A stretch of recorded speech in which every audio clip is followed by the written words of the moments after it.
Welcome everyone. Welcome to today's exciting influencer masterclass. I'll wait for everyone to come in. I don't know whether we've got the comments open, whether we're going to take any chats, or I might just have a look and see who's over here. No, I don't think we've got the chat box open. All good. Welcome everyone. So we're going to have our influencer masterclass today with Corey Poirier, who's going to share with you some gold nuggets on how you can grow your impact online and fast track your results in your business. So Corey is a multiple-time TEDx speaker.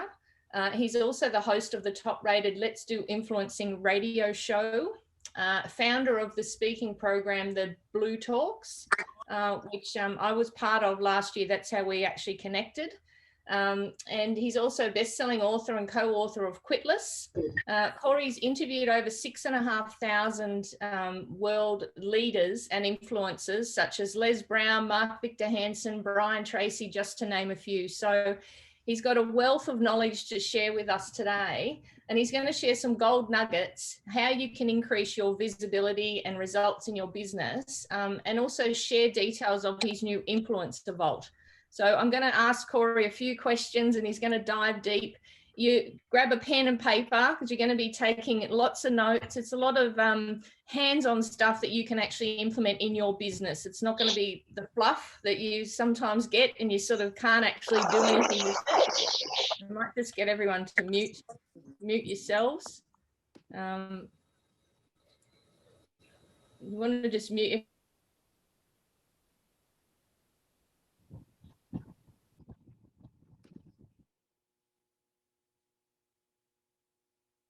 Mute. Sorry, unmuting me. Corey, welcome. Hello. Thank you so much, Tanya. I'm super excited to be here. And of course, thank you everybody for joining us this evening. Or I guess it's this morning, depending where you're at.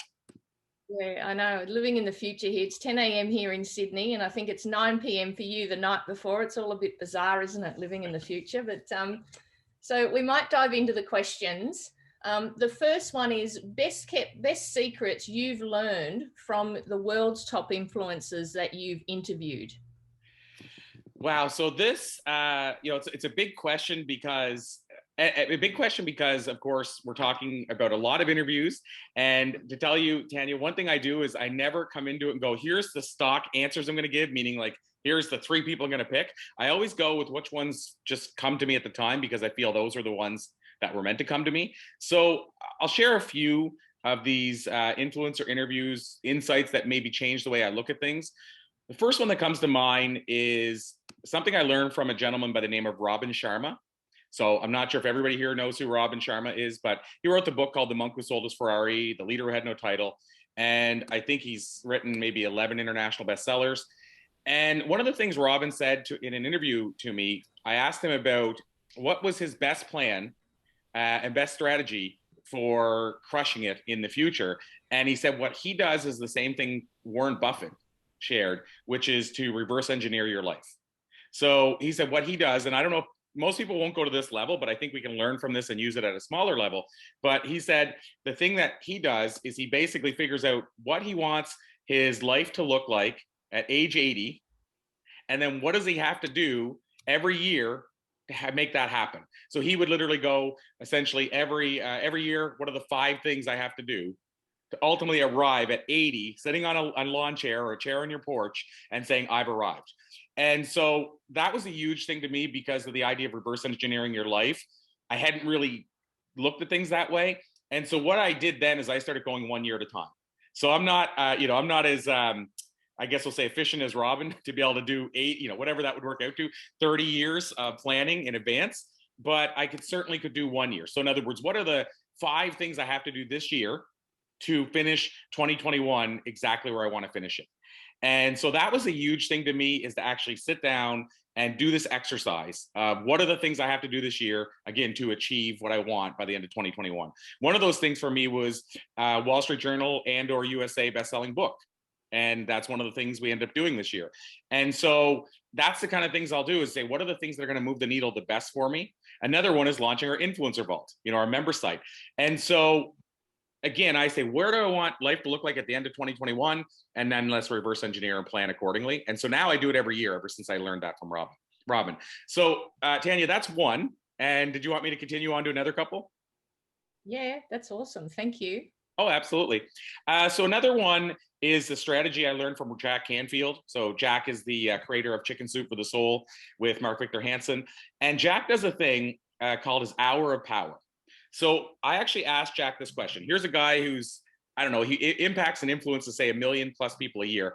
And I said, Jack, what's the number one success strategy? You know, what's the thing that's moved the needle the most? And he actually came back to me and said, I don't think I can give you one. I have a book called The Success Principles, and it has 64 of them, and you have to use all 64 in order. And I said, well, Jack, if I'm sharing this message, I'm never going to get somebody to put in place 64 principles and remember them. So I said, I'm still going to push you for one. It took about 5 minutes, but I finally got him to say one. And here's what he said. He said, every day I'm finding a way to learn, to exercise, and to sit in stillness. So he said what that looks like is he does a thing called his hour of power.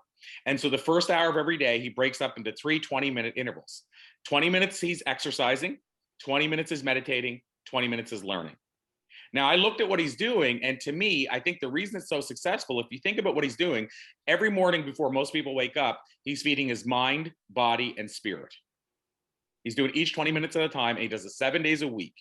So just imagine in the course of a year, how much he's given to professional development if he commits 20 minutes a day. Just imagine, how much extra sleep he's getting if he does 20 minutes of meditating every day. And just imagine from an exercise point of view, how much that can do for your health. And we all know exercise, we've heard the news, it's good for you. You sleep better at night, you're more productive. The meditation side, I interviewed years ago, David G. If you're familiar with him, he actually created the 21-day meditation challenge that Deepak and Oprah do. And David G said that there's been studies that have shown 15 minutes of deep meditation is equivalent to 4 hours of sleep.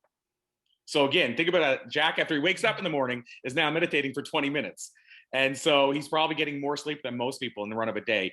And I would guess he probably only sleeps like 4 or 5 hours a night, but he probably gets those extra hours by that meditation. So Tanya, that hour of power changed the game for me. It changed how I did everything. To start every day out intentionally. And by the way, I should mention, it works best in the morning, and it works best if you are doing this before you jump on your cell phone or a computer. Like this is something you should be doing. Like you're basically giving that hour to yourself before you do anything else. I will add, in teaching this for a while, not everybody should jump in at an hour. We know who we are.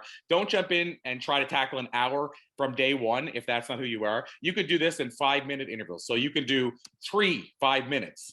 So you could do 5 minutes of meditating, 5 minutes of exercising, 5 minutes of learning to start things out. Don't go so far in that you quit on it because you get overwhelmed.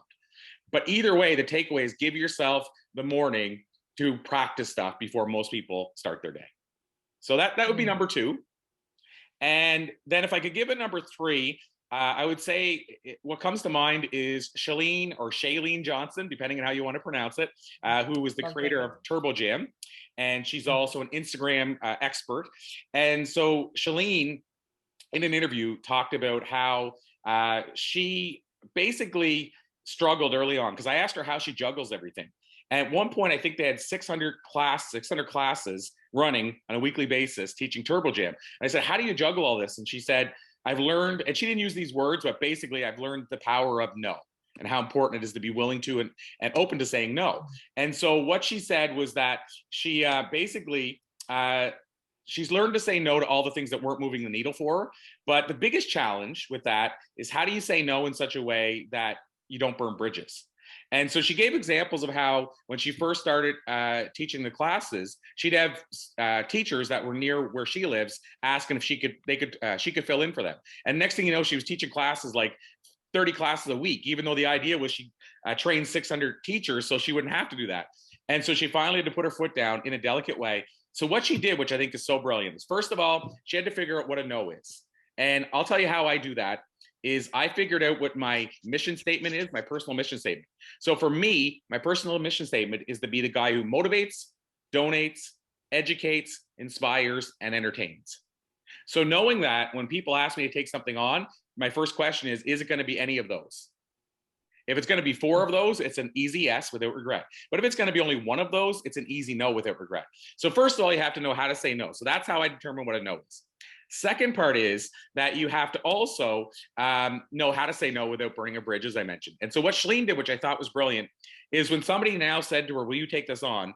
She said, well, as you know, our business is built around our family and our family around our business. So her and her husband, Brett, run the business together. And she said, we're very family oriented. So she said, I'll have to ask Brett to make sure we don't have anything going on at that time. So can I get back to you and let you know if it's something I can help you with? If I can't, I'll aim to find somebody who can help you. Is that okay? Now, my question to you is, wouldn't it be hard to get mad at somebody who says, I'm not sure if I have to spend time with my kids and my family this Sunday or Tuesday or whatever day it is? Most people, it'd be hard for them to get mad at you. So first of all, she's doing that because it truly is the thing that she approaches life with. And so it sticks with her brand and her identity. But secondly, it gives her a chance to think about it. It also gives her a chance to decide if it's something she wants to take on. And what's interesting about it is, a lot of you probably know, when people ask you to do something, oftentimes if you say, can you give me a day, they find a way to do it themselves or get somebody else to do it anyway. So some of those things they would reach back out and say, don't worry, I figured it out.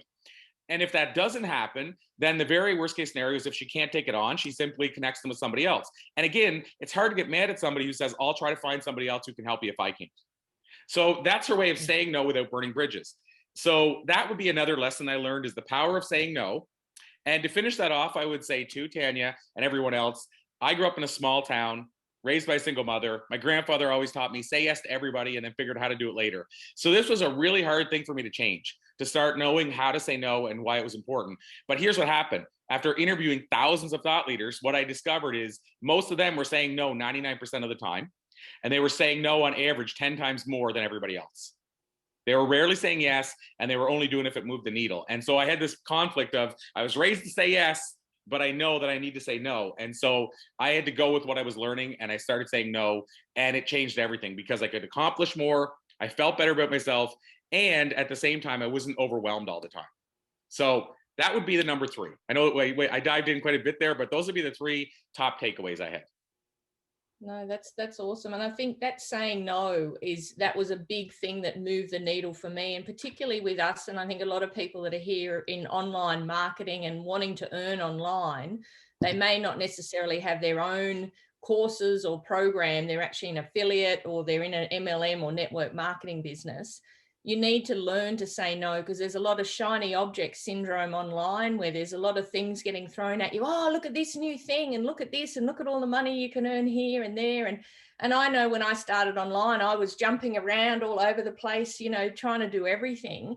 And when I just went, no, I need to say no and just stick to one thing, that's when the needle moved for me and everything took off. So that's a really big takeaway for people here, that is to stop that shiny object syndrome, put those blinkers on and just go, look, I'm going to give this a real good go for 90 days or 6 months, whatever it is, because if it's working for other people, it's going to work for you. You've just got to learn to say no and have that discipline. So awesome takeaways. And I love the hour of power. I do that every morning. I walk along the beach with the dog and I put the podcast in and listen. I'm always feeding the brain, because 90% of success is what's going on in here.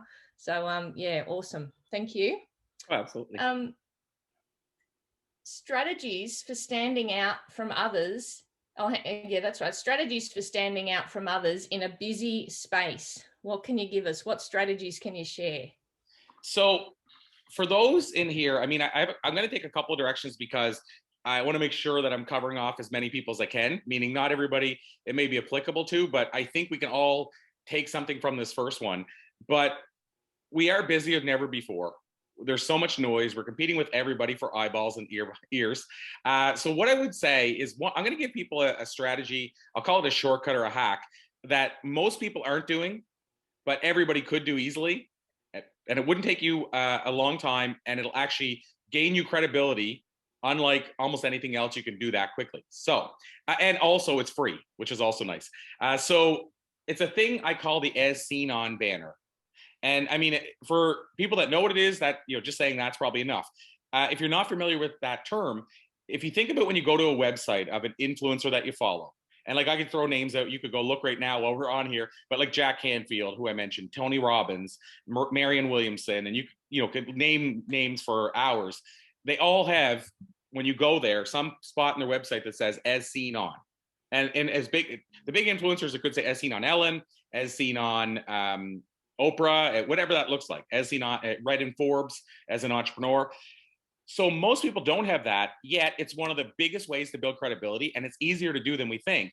So why do I think most people don't do that? Is they say, well, I haven't been on Ellen. I'm not allowed to have one of those. But where's the rule saying that you can't have a banner because you haven't been on this big show or what have you? And so what I'm getting at is you could have, some people in here maybe have done enough media that they already have the media done. They just have to go get the logos to put in a banner.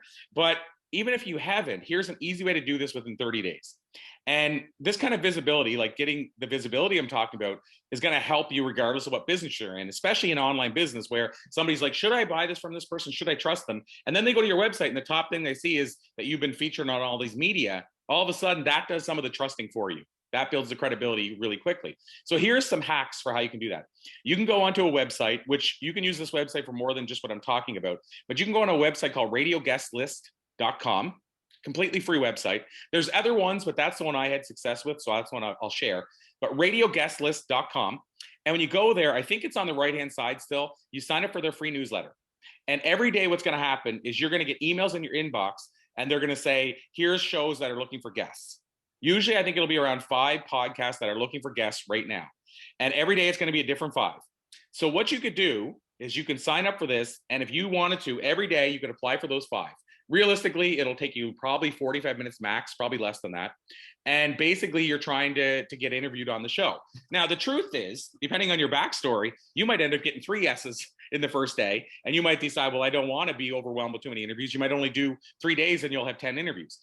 But what I'm getting at is if you went for 10 business days, so 5 days each week, and applied, and let's say you even got 1 out of every 5, that means at the end of 10 days, you'd have 10, obviously, right? 1 a day. And so now you have 10 interviews you can be on. And you could do that probably in the next week if they're flexible hosts, because most podcasts are pre-recording. Worst case scenario, 1 hour a day or 45 minutes, depending on how long the podcast is, for 10 days. The end of that 10 days, you now have 10 shows you've been on. So you can, and I mean, there's a whole bunch of ways you can leverage those shows you were just on. You can send out the link to people that want to check out your work. You can make sure you're answering why people work with you on the interviews, and you can share it with people that are considering working with you. There's so many things you can do.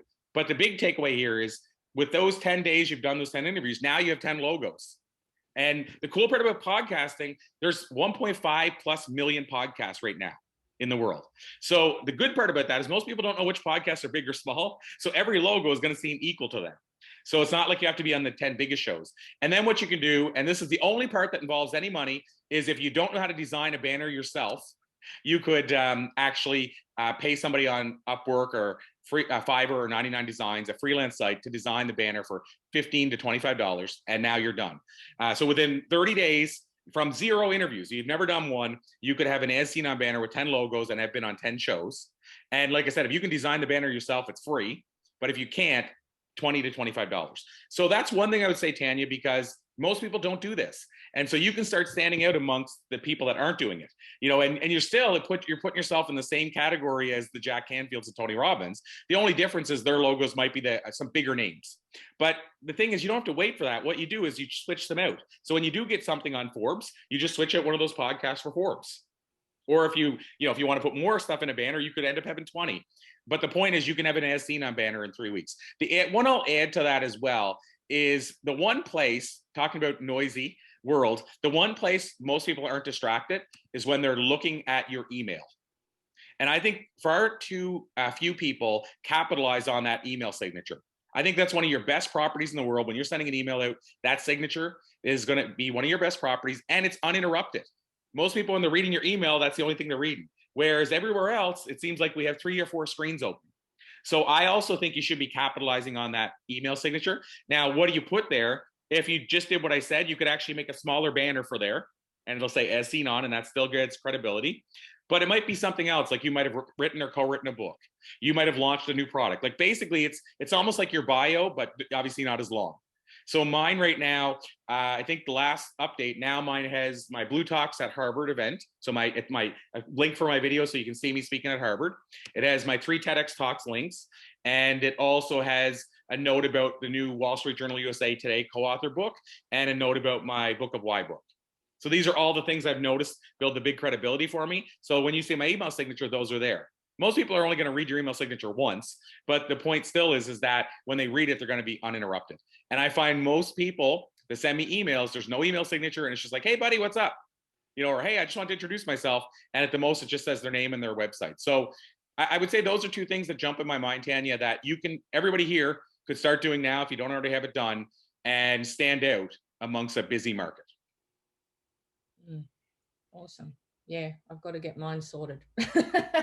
I did have it, and then something happened. It went corrupt, and now I've got to get it fixed. But the as seen on, yeah, I've got to do that. I've done a few articles with a few ABC and a few other things that I've got to get that as seen on. I've got to do that. That's on my list. So yes, thank you for the reminder. Yeah, absolutely. And what about how can someone increase their credibility quicker? Like other than that, is there anything else you can share to sort of increase their credibility quicker than that? I suppose you sort of pretty much covered it in that, but. Well, I can add a few more. Some of them are the usual suspects. When I say that, what I mean is that the things you expect, and we can dive down that rabbit hole if you want. But, you know, one thing is that if you haven't written a book yet, and I mean, so first of all, you could write a book and release a book, but if you're not there yet, but you still want to have that author status because it's going to increase your credibility, is you can find a great co-author book. There's so many great compilation or anthology books where you write one chapter and other people write a chapter. I have now, I don't know, I probably am at 12 or 13 books now. And the first one I ever launched or I was ever involved in was a book called Share Your Message with the World. It was a compilation book with 30 other authors, 31, I think it was 32 in total. And I built relationships. Some of those people actually have joined my programs as of 6 months ago. And that book was, I think it's 13 years ago. So we still have relationships. So there's great things that come out of that. But as far as the credibility, what really was powerful is I paid to be in the book. Like it was like, I think $500 or $450. But part of that was they were going to market for us and put us on the website and all that stuff. But the book became a #1 international bestseller. And again, this is going back 13 years ago. So that was a little more rare then. And so having that status and only having to have written a chapter in a book was huge as a credibility boost. But it's still such a huge credibility boost to be in a book. So that's one thing I would say. And the bigger list you get on, the better. I will say, for example, how do you stand out? Well, most people that we all know that have a best-selling book, it's a best-selling book on Amazon. Interestingly enough, and this is, let's say if you have your own book that you're putting out, I suppose you could do it with a compilation book as long as the person running the book put it on there. But you could get your book on Barnes & Noble and make it a bestseller there. The reason I say that is Barnes & Noble is, you know, still probably one of the biggest bookstores in the world, bookstore chains. But yet what's really neat is Barnes & Noble, the bestseller process works exactly like Amazon. And at the same time, most people don't have that title, Barnes & Noble bestseller. So you can stand out because everybody's used to hearing Amazon to the point where we get almost desensitized to it. But Barnes & Noble, we don't hear, or Kobo, or Apple Books. So in other words, that's the way you can stand out amongst other people, is to be an Apple Books bestseller, or a Kobo, or a Barnes & Noble, et cetera, et cetera. So that's one thing I would say. And then another big one, which is again, the usual suspect. And as we like to say, much easier said than done. And of course, I can answer questions around this if people have them or if you have them, Tanya. But the other thing is landing branded talk. So we have Blue Talk. So it could be a Blue Talk or it could be TEDx.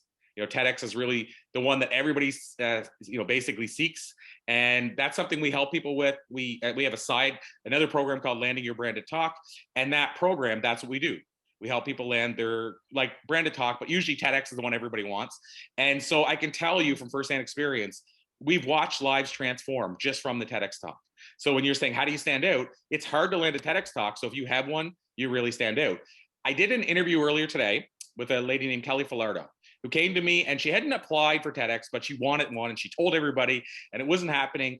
And to make a long story short, to tell you how big of an impact it can have, we helped her land her first one. Then we helped her land a second one. And this was in about 4 months. The first one she landed in 4 hours. She's still the record. She's the poster child. So 4 hours of joining the program. She tried the first thing and landed the talk. She does have a very powerful story. She was burned at age 2 and she impacts a lot of lives. And you know, of course, Tanya, you know who Kelly is. She was burned at age 2 and she does have a powerful story that I think from a TEDx point of view, they're like, we want the story shared on our stage. So that helped. But I just mean she practiced what she learned.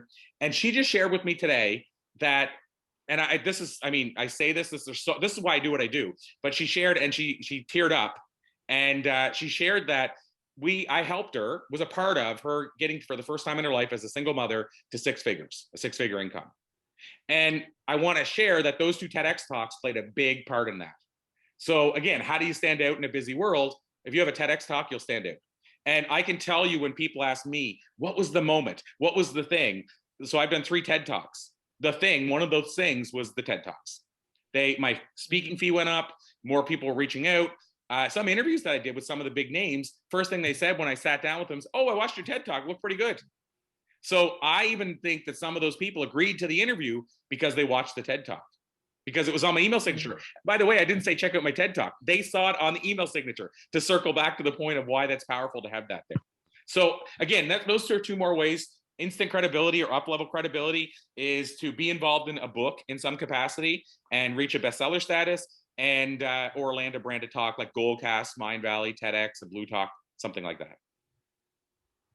Awesome. And I think with the TEDx talk, I mean, that is a big thing to grow your credibility, but it's also a daunting thing for some people to sort of go, oh, like, I don't even get on YouTube or do live videos. They sort of got to get out of their own way to actually get and do a TED talk. But that's all about growing, isn't it? It's all about actually getting out of your own way to share your story and share your message, because everyone's got a story inside to share, and everyone's got expertise to share with people. So thank you. Awesome. Absolutely. And what's your best suggestion for stopping the sales chase? We're going sort of in a different direction now. You'll notice that a lot of this stuff is kind of linked together, so, and I'll make sure we see that it's linked, which is good. It builds upon each other. And so one of the things we've been talking about, which is up-leveling your credibility, this is one of the biggest ways to shorten the sales cycle, because going back to that, and I'm gonna give you how you can more so stop the sales cycle, and the sales chase. But as far as I talked about up-leveling your credibility, that's one of the ways that you can shorten the sales process. So what I mean by that is, if somebody goes to your website and sees those as seen on banners we've been talking about, then all of a sudden, let's say initially they're like, I don't know if I can trust them. I better jump on a call. I better do this. And you're wanting to do all these things to see, is this the right person? But when you see that banner, I believe that shortens the sales cycle, because you're like, oh, well, they've already accomplished a lot of stuff. They've been vetted. If you see they were on a TEDx stage, I mean, I've had people say, the reason we paid you your full speaking fee in advance was because we saw your TEDx talk. So we knew that if you have a TEDx talk, then you're not going to risk ripping us off our money. Like, think about that. How powerful is that when they're saying, you've done a TED talk, so we'll send you all your speaking fee in advance because I offered a discount, but we'll send you in advance. And so, that kind of stuff shortens the sales cycle. I mentioned the TEDx talk. My TEDx talk, we track the conversion. So when people watch that talk and are thinking of hiring me as a speaker, it's in the neighborhood of 85% of people that watch the talk that were thinking about hiring me that say yes after watching the video. My sizzle reel that I spent $5,000 on was 70%. And I thought that was high. And the TEDx was closing at a higher ratio. So again, these are things that can, I'll say, shorten the sales cycle and lead it in your favor. But if we talk about what's a way you can stop chasing sales, I believe that one is more around increasing your visibility. So actually getting out more places. So all those things I said will increase your visibility, but at the same time, the biggest way to increase your visibility is to be other places. And so I'll give you an example of what I think is probably right now, what I would lean into if I was comfortable doing it, and that's podcast interviews. And the reason I say that is podcasting is growing like nothing else right now. And the great part about it is you could pick the shows you want to be on, and you could say, okay, I'm only going to go on shows that are 15 to 20 minutes. So when I say this, I'm not saying you got to now invest in hours of your week in podcasting. You could say, I'm going to do 2 shows a week, 15-minute shows. And you can go on those shows and see some shows specifically say we're under 15 minutes. The other thing about it is you can niche. So you can say, I focus on, I'm just going to use a random thing, photography. So I'm going to look up all the photography podcasts and go on those shows. And what's great is you're able to reach out to the photographers directly. So you're now getting to your right people, versus if you go on the radio, it's a mainstream station or channel. Now all of a sudden you're reaching more people, but they're not necessarily people that are ever going to be interested in doing business with you. It's like you could be on Good Morning America, And today, I would argue that years ago, you could go on Good Morning America and sell 5,000 books in an hour. Now, you might go on, and then it might have 3 million people that seen you, but maybe only, I'm just throwing a number out, but maybe only 1,000 of those people are the right people to buy your book, and maybe only 300 buy your book. But you could go on a podcast like, let's say, Joe Rogan, and let's say your topic fit on his show, and probably sell 5,000 books. And now Joe Rogan's a mainstream show, but there's a show, for example, called The Jordan Harbinger Show. And let's say you talked about what his audience loves, you could again sell thousands of books to a niche audience. So it's like that thing, Tanya. I mean, years ago, you would always say, I want more people. I want more listeners and viewers no matter what. But now it's like, would you rather have 500 of the right people listening to you or 1 million of the wrong people? And I think we finally realized it's better to have 500 of the right people. So what I'm suggesting is podcasting, what's great is you can actually niche, and you can actually go on a show and have less listeners, but have greater success for your business. What you can do on those shows, and this helps build your visibility, but also shortens the sales cycle, is you can go on the show and give something away at the end of every interview. And what you want to do is bring them to a landing page where they now sign up for your email. So again, shorten the sales cycle, Tanya. If they're on your email and now every week you're sending out a powerful email, all of a sudden they might reach out because you send out 10 emails over time. And then at 11th one, you said, we're opening up the doors to this, and they might sign up. And again, that shortens your sales cycle, and you never chased that sale. You just put it out there and said, here's what we're doing. And then they came to you. So there's so many ways you can do that. But podcasting, I feel really right now, for those that are okay with audio interviews, I think is one of the best ways, because the host basically lends their credibility to you. So when you come on the show, they're telling their audience, you can trust this person. So you're getting leverage from their credibility. And then again, like I said, it's you can decide what the right audience is. The other thing is they've shown that podcasting listeners on average earn more income and invest more in themselves. So they typically they say average. I mean, I don't know where they get all the numbers. I've heard them say the average podcast listener earns a 6-figure income. Now, when you think about how many people listen to podcasts, to me that seems strange, like that it would be that high across the board, because millions and millions and millions of listeners. You think that would bring it down a bit, but that's what they claim. But either way, what they're saying is podcast listeners are people who are willing to invest in themselves. And so, and if you think about it, if you're willing to invest an hour of your time for the longer shows and put earbuds in your ear and listen to somebody that you've never met before, to me, that tells me you're somebody who invests in themselves. So it's a really good market of listeners. And so that's what I would say. Build your visibility on, and I'm just using podcasts as the example. It could be writing for magazines. It could be speaking at events, but get yourself visible out there. And that's going to shorten your sales cycle, because people are going to get to know you before you ever have to chase them for a sale. Awesome. And I like the podcasting idea, because for us ladies, you don't have to worry about doing the hair and the makeup. It's just the audio. Absolutely. But the other big one that's really moved the needle for me is YouTube. And I know I've shared this with the team before, is I think 60% of our leads come from YouTube. Because it's a really quick way to build that like, know, and trust factor. And it's like, you're doing a TEDx talk, or you're doing an interview, people get to know you straight away. And that's how, we've been able to grow so quickly. I think we're adding about 100 people a week in our MLM business. It's not just coming from me from YouTube, but a lot of it is. And a lot of the other guys on the team now have got their YouTube channels. And, if anyone's here that, is looking to grow their business, I could say, that's probably one of the quickest ways to actually grow it is get a YouTube channel up as well, and have that, adding that into your kit bag. That, it's that being that omnipresent, which is what Corey said, is sort of being everywhere.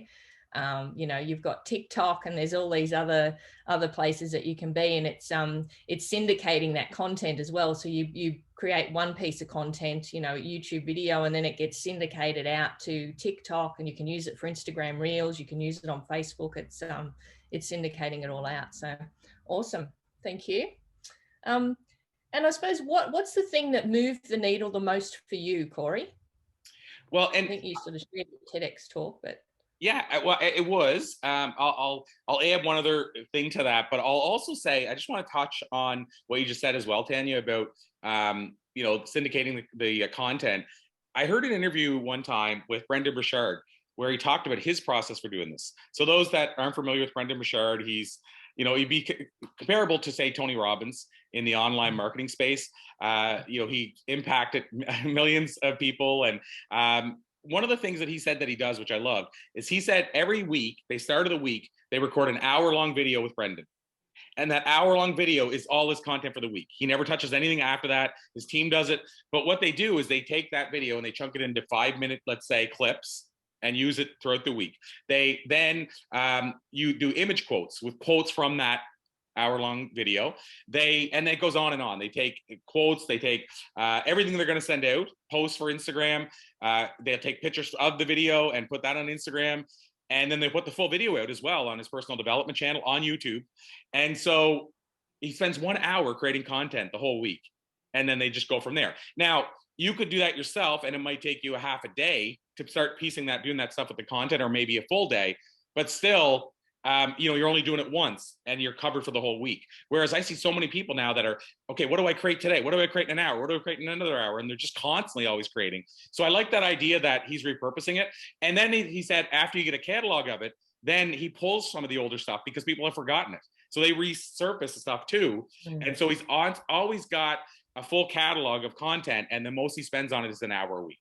So I just wanted to add that in, that I think that's, to your point about repurposing, I think we need to get away from always recreating new content for every different platform and everything we do. So I think that's one important note. As far as moving the needle for me, yes, the TEDx for sure was one. Another thing for me, I think it goes in, like, there were different levels. So for example, the TEDx was one. Another one was when I first wrote for Forbes and/or Entrepreneur. That was another one of those bumps I saw. Like, I saw credibility built. I saw things happening in real time. My first book being a bestseller, having that in my bio was another needle mover. So it's a lot of the things we're talking about here. Being an Entrepreneur on Fire, which is a podcast that has over 1 million listeners. Being on that, I was on it twice. And still to this day, Tanya, the last time I was on that show was probably 5 years ago. First time might've been 7. And to this day, I still get people reaching out about those 2 episodes. So that obviously moved the needle, being on the right podcast. And then the last part for me, and this has been a gradual over time, but interviewing influencers, sharing the insight I learned. But I would say the other part of it, and this is kind of a tip for people as well. And I'll add a second tip, which is that if you're doing this media stuff, get screenshots, because sometimes the media that you do the interview with gets rid of the link, and then you have no history of you being on there. So get screenshots, because I learned the hard way, this stuff disappears sometimes. So I would say, that's one thing, is to make sure you get copies of this, that you can use it forever. And the second thing is, we all have our phone now, which is our camera. Before I used to say, bring your camera everywhere you go, because you never know who you're going to meet. And those photos, it's amazing how powerful they are for leverage. So, for instance, on all my websites, you'll see photos of me with Henry Winkler, the Fonz, or Kate Hudson, or Gene Simmons, and on, Cheech and Chong. And so, and most of these were from interviews. So you'll see those pictures and they just boost credibility. And I can't even explain it, but people will reach out and say, we've been talking last week about me joining your program. And, I'm really thinking I'm going to do it. And by the way, I need to know, how did you meet so-and-so? And so that that actually played a part in them deciding to go with me. And it's a credibility boost. So I would add that as well, is, if you ever have an opportunity to get photos with people that you're meeting somewhere, make sure you get those photos, because, and you're nervous to do it probably at the time. But again, those things, it's amazing to me how much they've helped everything that I'm doing. So those are a whole bunch of different ways, I would say, I should say, those are a whole bunch of different times I saw the needle move. Every time one of those things happened, I watched the needle move another level. But admittedly, the TEDx is the one where I saw it kind of do a record scratch, like it went woo, and it jumped a bit more. And by the way, to add to that too, to tell you how powerful the TEDx thing, this is a kind of a visual for you. Whenever I go to an event and somebody reads my bio, whenever they say he's a multiple-time TEDx speaker, that's the moment in my bio that audience members look over at me. So they're watching the MC and they hear that part and they look over. But they didn't look over when they heard 8-time international best-selling author. They used to, but they don't anymore. And so it's interesting to watch that, but TEDx now is the one. That's the one that pulls their eyes. And by the way, I've noticed just recently now, the new Wall Street Journal and USA Today, it pulls the eyes. So I've separated the two of them to try to see which one does it more, but they both do it right now. So those would be the needle movers for me. Awesome. Awesome. And I suppose just digressing, how hard is it to get a TEDx talk? Obviously, you've got a program about it, but how hard is it realistically to, I mean, I could imagine they would get thousands of applications for people to be on a TEDx speaker. Yeah, you kind of hit the nail on the head in the sense that it's not abnormal for at a big TEDx event for them to get thousands of applicants for 10 spots at that one event. So I'll say it this way, your odds, if all things are equal, if you don't know anybody there, you don't have a story that jumps right out, you might have a powerful story, but it doesn't jump out as this amazing, unique story. Your odds are probably less than 1% at a big TEDx event, just based on numbers. So, you're vying for 10 spots. There's 2,000 applicants, and the organizers probably know 5 of the 10 people they're picking. So you probably only get a chance of 1 in 5.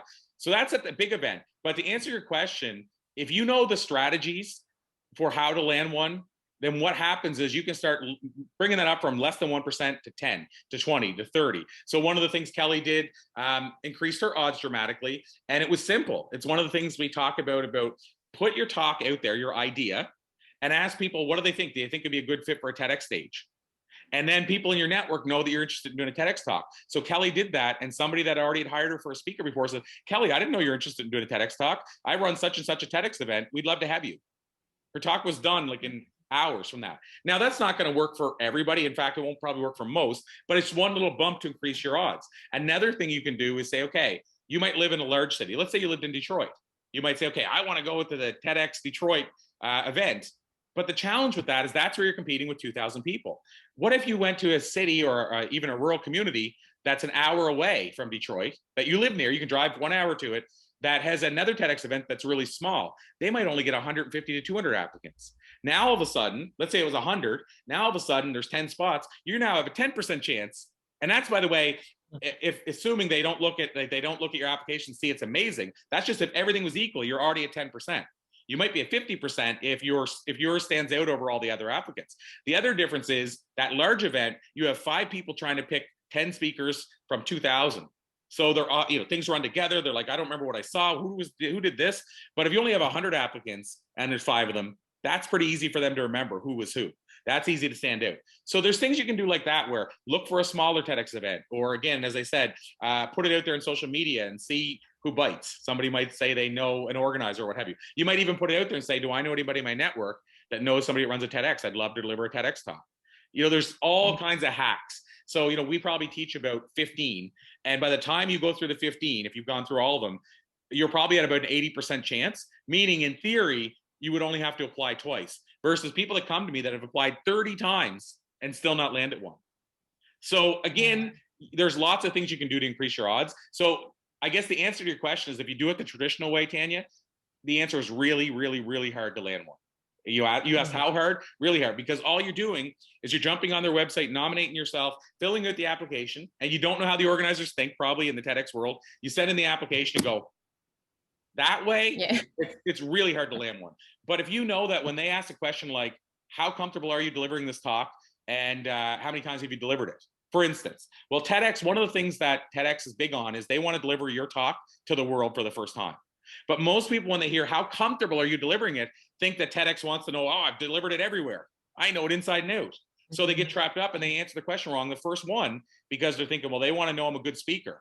But the truth is, they're not looking for motivational speakers. They're okay with it being your first time on a stage ever, and they want your talk to be introduced to the world by them. So my point there is, if you don't know how to answer that question, I would say the majority of people get it wrong. And they do ask questions like that where you're thinking, okay, well, they ask comfortable. Comfortable means they want to know AM. What they're, at the end of the day, and I think sometimes they word those questions like that because they have so many applicants, they want to see who's a good fit. And really for them, they want to know, is your talk been delivered a whole bunch of times? So that question will get you to admit you've done it 20 times rather than not being truthful and saying I've delivered it a lot. They want you to say if you've done it 20 times. So maybe that question is worded to actually catch you, because they still tells them, okay, it's been delivered too many times. And so what I'm getting at is that all those little things increase your odds. Awesome. Okay. We'll have to chat. Okay. Cool. And what are some of the ways you juggle everything? Obviously, you've got a lot going on. You've got the Influencer Vault launching, Blue Talks, books, everything else going on. How do you juggle it all? Are there any tips that you can give us? Yeah, there's a couple of different things. in terms of ways I would answer that as far as how I juggle it. And I do two things that I think a lot of people are taught, but we don't necessarily always practice it. And I say that as a person who's guilty of that. It took me a long time to really practice it because I'm a person that would prefer to just do everything on the fly. I don't like planning, strategy, and analytics. I don't like that stuff. But I've learned I'm more productive when I write stuff down. And so, first of all, what I do is I do that thing we've always heard about with prioritizing. I do an A, B, C, or 1, 2, 3 priority system. So I actually go, okay, what do I have to do? Let's just say today. And if I write 10 things down, which one's at 3? I'll just use numbers, but which one's a 3, which one's a 2, which one's a 1? 1 is the highest priority. For me, 3s are often the stuff that I add onto my plate that don't even need to be done ever. You know, I add them on there, but they really probably don't have to be done, or they can be delegated immediately to somebody else. Number 2s are the ones that should be done, but I might have like a week to do them. And number 1s are the ones I need to do right now, or I need to do first. And if you've heard of the Pareto rule, the idea is that 20% of your activities will give you 80% of your results. So to me, those 1s are the ones that give me the 80% results. So what I'm constantly trying to do, Tanya, is find more 1s and get rid of 2s and 3s. That's really what I'm trying to do.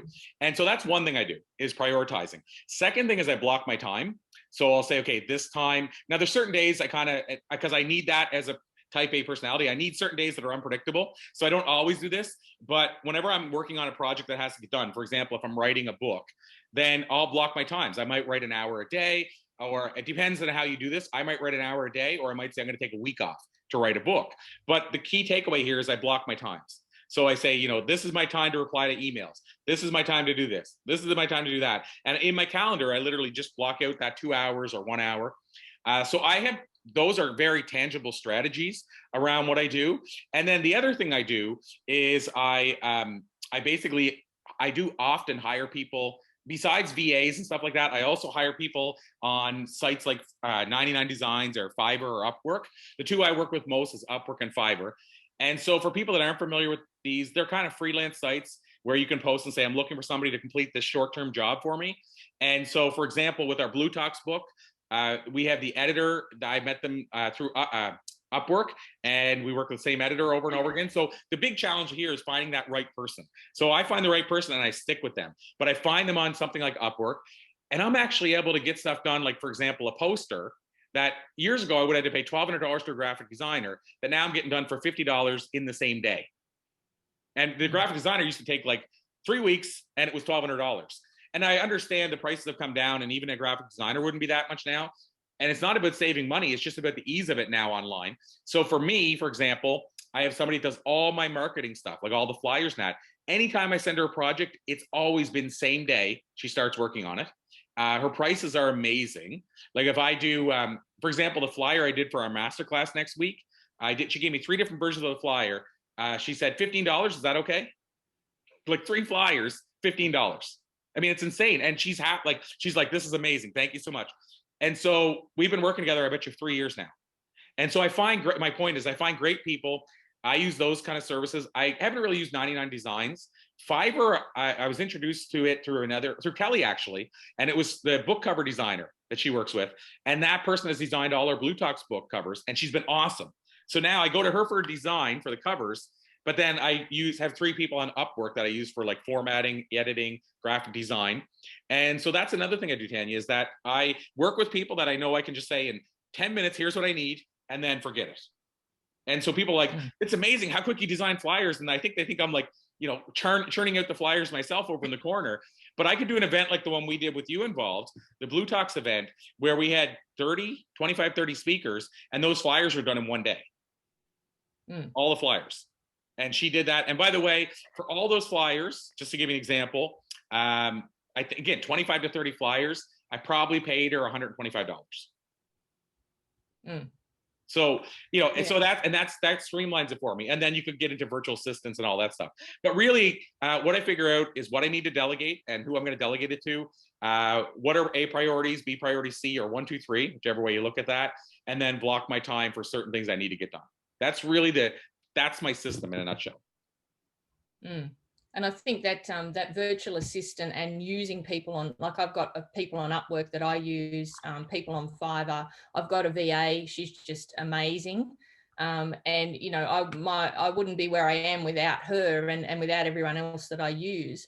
And it's all about, you know, sitting there and going, okay, what's the best use of my time? Like I can't edit videos like to save my life.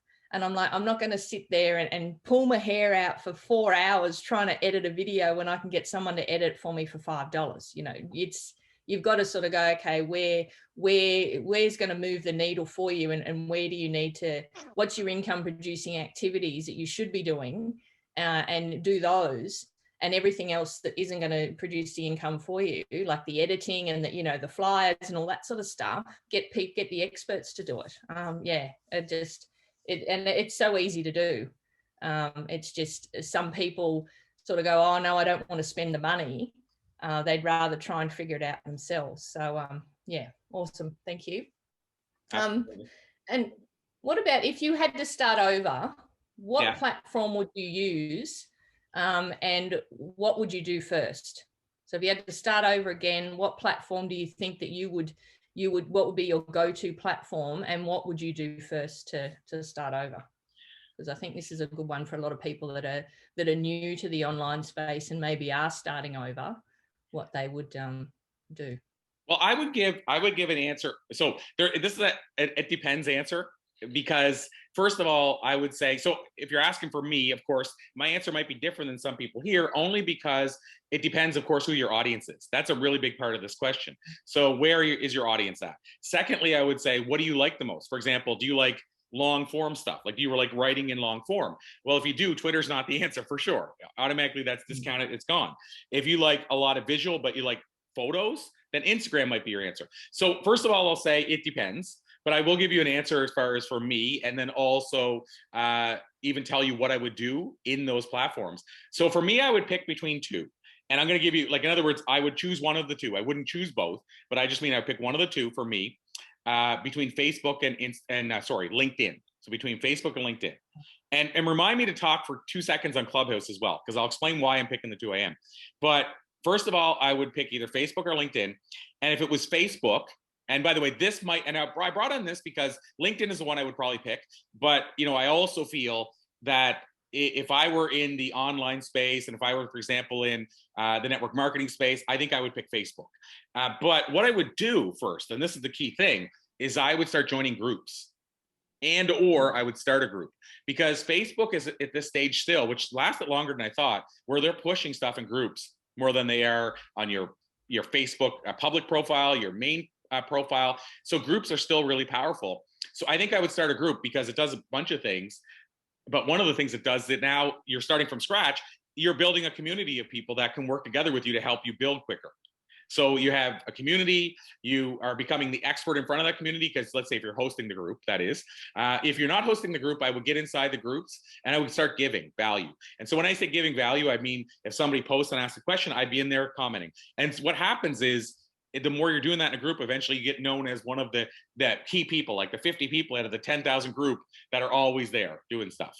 And you just get started to be viewed in a different way. So for me, I would get inside the right groups. That's a key part. You got to figure out what groups are right for what you're doing. And I would start engaging, I guess is the thing. And that's on Facebook.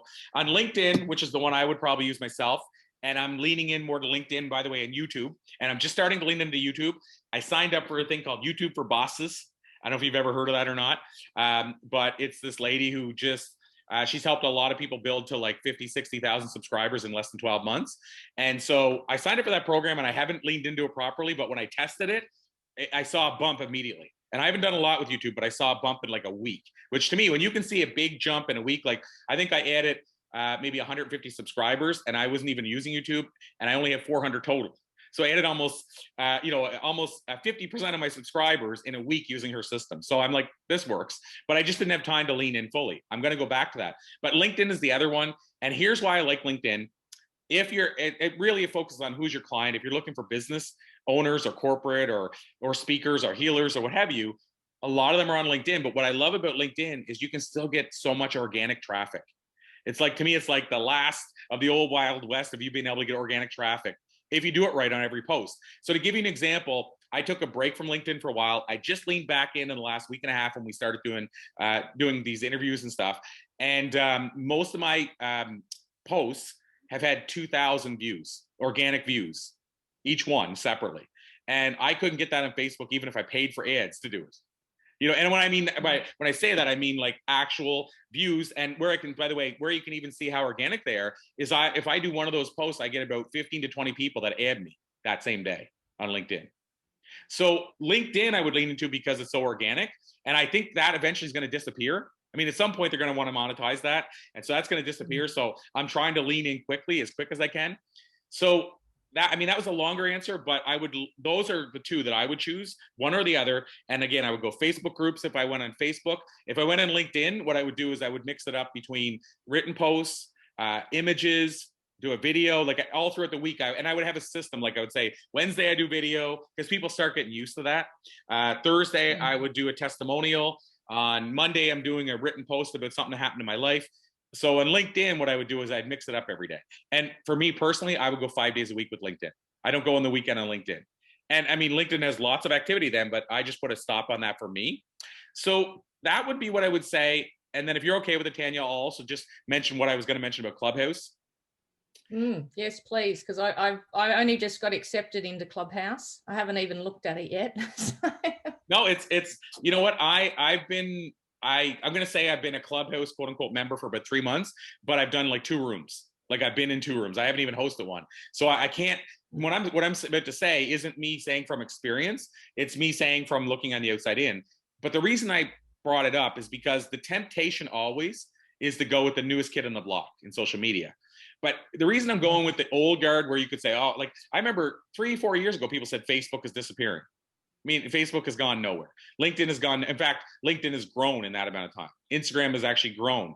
And so whether we like that or not, these ones here have been around through all the quick fix ones. I mean, Snapchat was such a massive thing and we don't hardly hear a thing about it. The Vine, if you remember, that was like a thing. Now it's not even a thing. And so, and every one of those, everybody that tried to get you in said it's the new thing. You have to be here. Everything's happening here. So what I would be cautious of, if I were going to go, like you said, starting over, if I'm going to go into one of those new ones, I think I would also still pick a one that I know is going to be around. Because if you go all in on the one that's going to slow down and disappear, you're going to get really quick results and it's going to end really quick. And so, for example, with Clubhouse, and I'm just going to give you the numbers, but Clubhouse had like 9 million people join in April and less than 900,000 join in May. So that's not a good sign. I mean, and you could say, well, 9 million people is massive for a new platform, but you got to think about, we're talking in these companies, like what LinkedIn's approaching 1 billion, Facebook's at 1 billion. I mean, so if you go 9 million and then down to 900,000, what that tells me is you got the people the big numbers of the people that were going to go into Clubhouse are already in there now. And then the other thing I saw, which kind of concerned me too, was I saw a LinkedIn survey by an influencer that had 20,000 comments. And I think it was like 90,000 votes to answer it. And his question was, how many people like Clubhouse less than when they started in Clubhouse? And the comments, I have to tell you, Tanya, were all, well, now it's turned into a sales pitch. I'm kind of bored of it now. I don't like how they do this. And it was almost all the ones I read for probably about an hour. And it was, most of them were saying, I've left it. I jumped in, now I'm gone. And so to me, I look at like a stock, you know, if you're looking at a stock and the company that you were investing in, everybody's saying, I think I'm going to pull my stock out. That's not a good sign. So, and I'm not trying to say, I mean, Clubhouse is going to be around for a while and there's lots of activity happening and lots of business being done. I'm just saying, don't lean in only. If I was starting over, I wouldn't lean only into the new kid on the block, because that part scares me, because it hasn't been proven. If we were talking in 2 years and Clubhouse is still going strong, I'd have a different answer for that, what I just said. But that's my take on social media. Yeah, and I think, you know, you hit the nail on the head when you knew. I sort of say to people, don't try and be everywhere, you know, on every single platform, because you're just not going to do anything well. You need to sort of go, like you said, you know, pick 1 or 2 and go, okay, this is what I'm going to be focusing on, and just focus on those. And then when you've got a bit of traction there, then you can go, okay, well, maybe I'm going to add TikTok or Clubhouse or whatever, so that you're not sort of going, oh, I'm overwhelmed, I've got to try and do everything. Otherwise, it's just too hard. Yeah, you're right. You hit the nail on the head. That's most of our questions, but I want to end today. So thank you so much for your time. But I want to end with, can you tell us a little bit about your Influencer Vault, why you decided to launch it, how it can serve and help people become better influencers and experts quicker? Yeah, so I'm super excited to talk about this because it's my newest baby. I'm really passionate about it. A lot of people wouldn't know, though, I've been working on it for about 5 years. And when I say working on it for about 5 years, I mean, I've been talking about, I need to have a member site to share this content that I have for about 5 years. About 2 years ago, we drafted it out. I remember on a piece of paper in my coach's office, and we said, this is what it's going to look like. And then we started behind the scenes building it about a year ago. So it's been a long time in the works. But my goal, so to tell you the why, my goal these days is to help other people increase their visibility, increase their credibility, reach that next level, to become influencers today rather than tomorrow. I'll also say, to me, an influencer doesn't have to be Tony Robbins. Like, it doesn't have to be you're reaching 1 million people today. It can be that you're a coach one-on-one and you're reaching one person a day. That's still an influencer to me. It could be like we're talking, for example, if it's somebody building an online business or network marketing, you could have a team of 20 people. That to me is an influencer. And so I want to clarify that an influencer doesn't have to be 1 million people that you're reaching. So what I wanted to do is I wanted to help people get their message to more people quicker, essentially. And so I've been doing that through my other programs and stuff. But the catch-22 is most of my other stuff, you have to invest thousands to make it happen. And so I was like, what if? So this was started spinning in my head. What if I could give this same type of stuff and this value for under $50 a month? Is that possible? And if you've ever heard of the old sales thing, when I was in sales, people used to say, for the price of a cup of coffee a day. And so I used that in my head, even though it was like a cheesy line. I was like, what if I could create something that for less than a cup of coffee a day, a person could change their life? And so this is where it all started. And so what the Influencer Vault is, once we finally now got it launched and got it set up, is basically we put together this monthly membership site where essentially we're helping you learn the secrets of the best. And what we're talking about, how do you get visibility? We're giving you the opportunities to get that visibility as well. So we built it over 5 things that you find inside the vault. One of them is what I call like almost the classic content. So the best visual is if you think of Netflix and you go into Netflix and it has the categories and you have the classic content like the show's Friends and stuff. That's our classic content. So you go inside the Influencer Vault and you have categories like speaking, writing, podcasting, and stuff like that. And so when you click in those categories, you're going to learn the secrets from people like Lisa Nichols or Jack Canfield or Les Brown around speaking and writing, podcasting, stuff like that. That's the classic content. And then we have Vault Originals. So to be like almost like Netflix originals. So you're going to find stuff like you talked about how to build an online business. We have Jesse Ecker coming up, and he owns Harv Ecker International. So T.R. Ecker started that company. And Jesse's going to be revealing strategies for growing an online business. Like, how do you grow online? That's in our Vault Originals. That's completely, something you're not going to see anywhere else. That's the second thing we do in there. Third thing, and this is where it gets really good for people that are trying to up level, is we have monthly training. So we have, for instance, we'll have people come on and talk about how do you build on LinkedIn. We'll have people come on and talk about how do you... Sorry, Corey, I think we just need to mute someone. Okay. Let me just, I'm going to say, are we okay there better? Okay. And then I asked you to unmute if you want, Tanya.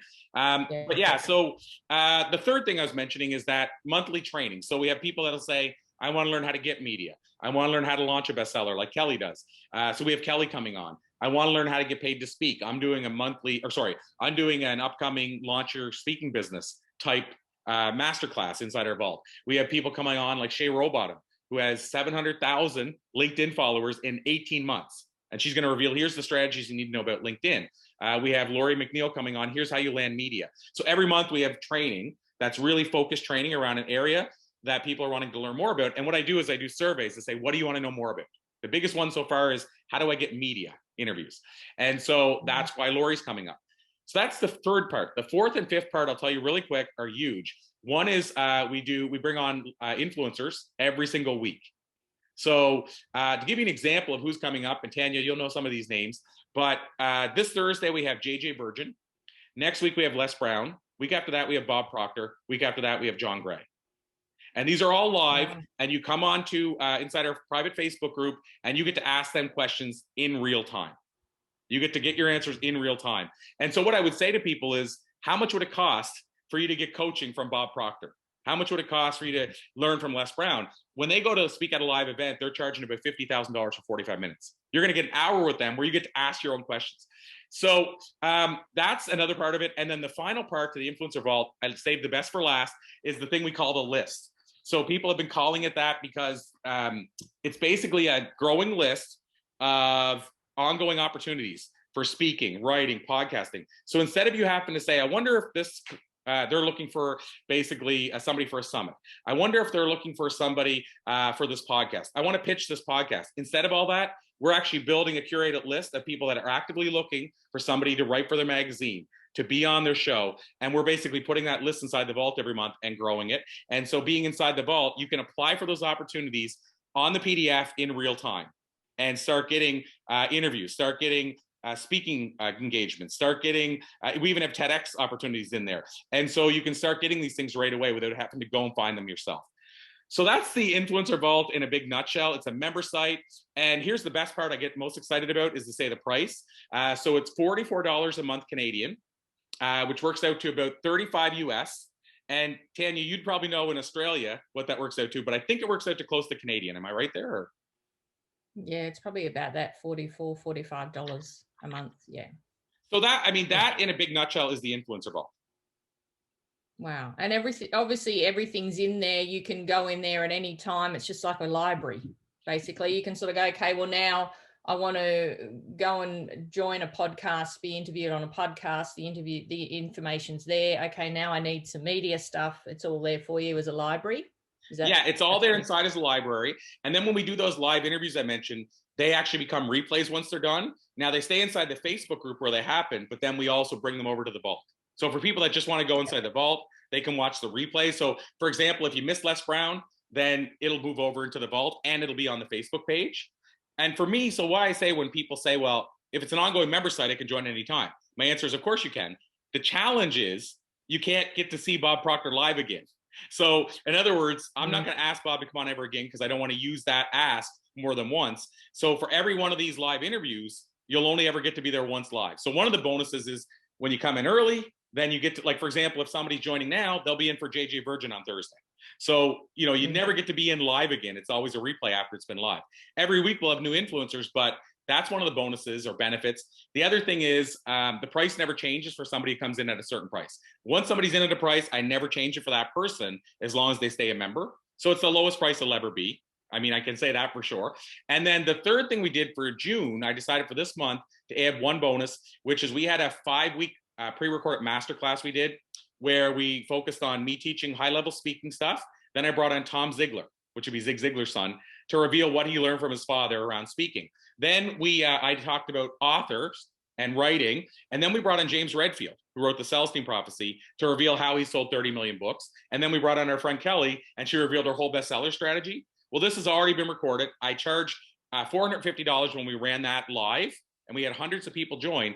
And that was about, honestly, 5 years ago. And I've never, ever sold it or launched it again. And I decided to bring it back to life as basically a bonus. So you get almost a $500 course whenever you sign up now. And so, again, the pricing is $44 or $444 for the year. And basically, you get a course that's worth almost the same amount as that year investment. So I just tried to do a few different things for people that want to join now, because we opened the doors a month ago as a kind of a pre-launch to get it ready and test it. But now I'm full on in, and we planned it accordingly to have some of these big interviews take place right away so that people go, wait a minute, so I can join right now. And in 2 weeks from now, I can be sitting in front of Bob Proctor. So that was all planned as well. So yeah, I'm really excited about it, as you can probably tell. I'm super passionate. I've been working on this for, again, 5 years. And so I'm just wanting to introduce it to the world because I believe that some of these things will change your life forever. I will add one more thing, and not to be on the sales side of it, but we have, for example, inside the vault, we have somebody that's has a show syndicated with 3.2 million listeners that's looking for guests right now. We have an Amazon Live show where she actually runs it like almost like a shopping network show, but an Amazon Live show that's looking for guests right now. We have a guy that's hiring for, he has a group that he helps people find careers with, but a lot of people don't know he also hires Microsoft speakers. So, you know, inside the vault right now, out of 85 opportunities, one could get you in front of 3.2 million people. Another one could get you on Amazon Live, and another one could get you speaking for Microsoft. I mean, that's, to me, that's pretty cool. That's game-changing stuff. So yeah, that's, what's that? Sorry, I was going to say all for $45 a month. Bargain. Yeah. Yeah, that was, I mean, that was the goal, right? We tried to make it so that somebody said to me today, I forget what he said. He said, I know what he meant by it, but he said, and the price is a joke. Like, and he meant obviously like it shouldn't even be that low. And that I want to hear that, right? That's why I did this. I had somebody the other day, these are all live interviews. Somebody the other day said, Corey, I spent $16,000 on a PR person to get what I'm getting inside your list. I was just trying to get them to get me on the Amazon show, get me in front of this audience. And then I had another lady who said, I don't have that kind of money. So she said, the vault is my marketing budget. That's how I get my visibility. Like otherwise I'd have to spend marketing to get that visibility. So she said that. And then the third one comment I had recently, which was really funny, was somebody asked me the price inside a Facebook page. And I said $35. And I was said, I should have mentioned monthly. And he thought the decimal was in the wrong place. He said, oh, 3,500. That sounds reasonable. Now, I don't know if he thought that was for a year, lifetime. I don't know what he thought, but he thought 3,500 was reasonable. So all those things said, okay, I'm on the right track. When people think it should be worth way more than it is, and that might hurt me in the long run, Tanya, because some people might say, why is it so cheap? And I might run into that. So that's a part where I'll have to eventually say, okay, maybe I have to increase the price. But for now, I'm looking for, let's see if we can impact a lot of lives. And I can do it at this price. To make that happen, by the way, I had to cash in these favors because, like example, the Les Browns and Bob Proctors, if I hadn't done all the interviews I had, there's no way I'd be able to get them inside this because they would have probably said no based on it being such a new project. And then also, there's a lot of times they charge to appear on these type of shows. So yeah, I'm thankful that I built these relationships over a long time. Awesome. So I don't know if you have any questions on that, Tanya, but that's it in a nutshell. I don't know if anyone else has got any questions, if they want to put any in the chat, but I can't wait to check it out. It's very exciting. I don't know if you got a link to share for that. I haven't got a link because I couldn't get in there. No worries, I do, and I'm just grabbing it now. I'm going to put it inside the chat, so everybody, you can see this inside the chat. And I'll say, Tanya, I can give you this link, and I know I'm going to put up a replay on YouTube as well. When I put it up, I'll put the link in the comments on YouTube, or I mean, down below in that description. And the reason I say that is because somebody watching it now, if they're watching the replay, they might, I don't know if they'll be able to see the chat. I'll try to save it, but in case they can't, just so you know, I'll put the link down below as well. But I should add that link. If you click on that link, what it does is it takes you to the influencervault.com. And there, basically, you sign up there. And what you're going to get a couple of freebies too. You'll get a top 10 insights guide. So the top 10 insights I've learned during my interviews. Also, you'll learn about a masterclass I'm doing next week and get a few free videos. But what it also will do is it'll redirect you to the website for the Influencer Vault where you can sign up. So it's a couple of bonuses at once. Awesome. Well, thank you for your time this morning. That was great. So many gold nuggets. I know I've been ferociously writing down everything, and it was great to reconnect with you. And thanks everyone for joining us this morning. As we said, the recording, I will put the recording up in our group. We'll have the recording up on YouTube as well. So for anyone that misses it, they can watch the replay. So thanks, Corey. Thank you. Thank you, Tanya. I so appreciate you. Thank you for helping make magic happen and for great questions, because none of this happens without somebody asking great questions. So thanks for being you. Awesome. Thanks, Corey. And everyone check out the Influencer Vault, because I know that it will change many lives. So wonderful. Thanks, everyone. Thanks, everyone. Bye. Have an amazing evening. Yeah. Or morning, depending where you're at. Yeah. I'll enjoy my day. Absolutely. Thanks, everybody.